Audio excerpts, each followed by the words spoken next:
അതെ, ഡിന്നറിന് എന്താ ചെയ്യണമെന്ന് ആലോചിച്ച് സമയം 9 കഴിഞ്ഞു.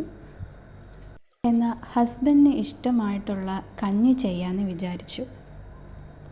എത്ര പേർക്ക് കഞ്ഞി ഇഷ്ടമാണെന്ന് കമൻറ്റിൽ പറയട്ടോ. കഞ്ഞിയിൽ കുറേ വെറൈറ്റീസ് ഉണ്ട്. ഞാൻ ചെയ്യുന്നത് സിമ്പിളായിട്ടാണ് ചെയ്യുന്നത്. ഇത്തിരി അരിയും അതിൽ ഉലുവയും വെളുത്തുള്ളിയും ഇട്ടിട്ട് കുക്കർ അടച്ച് വെച്ച് വിസിൽ 4 ഇട്ടിട്ടുണ്ട്. സൈഡിൽ തേങ്ങ അരയ്ക്കാൻ വെച്ചിട്ടുണ്ട്. തേങ്ങ അരച്ച് അതിൻ്റെ പാലും കൂടി എടുത്ത് വെച്ചേക്കുക. ഇത്രയേ ഉള്ളൂ കഞ്ഞിയുടെ പരിപാടി. പക്ഷേ കഞ്ഞിയുടെ കൂടെ എന്തെങ്കിലും വെച്ച് കഴിക്കണ്ടേ? അപ്പോൾ ഇച്ചിരി മിൻറ്റ് ലീവ്സ് ഉണ്ടായിരുന്നു, പുതിന ഇല. അത് ഇച്ചിരി എടുത്ത് ചമ്മന്തി ഉണ്ടാക്കാമെന്ന് വിചാരിച്ചു. അതിനുള്ള ഇൻഗ്രീഡിയൻസ് ആണ് ഞാനിപ്പോൾ കാണിക്കുന്നത്.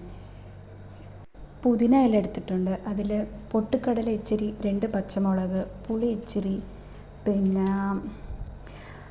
2 ഗാർലിക്. ഇതും കൂടി ഇട്ട് ഉപ്പും കൂടി ഇട്ട് വെള്ളം ഒഴിച്ച് നല്ല നൈസായിട്ട് അരച്ച അങ്ങനെ പുതിന ചമ്മന്തി റെഡിയായി.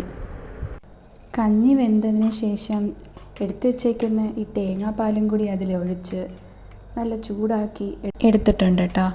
ഇപ്പം നമുക്ക് സെർവ് ചെയ്യാം.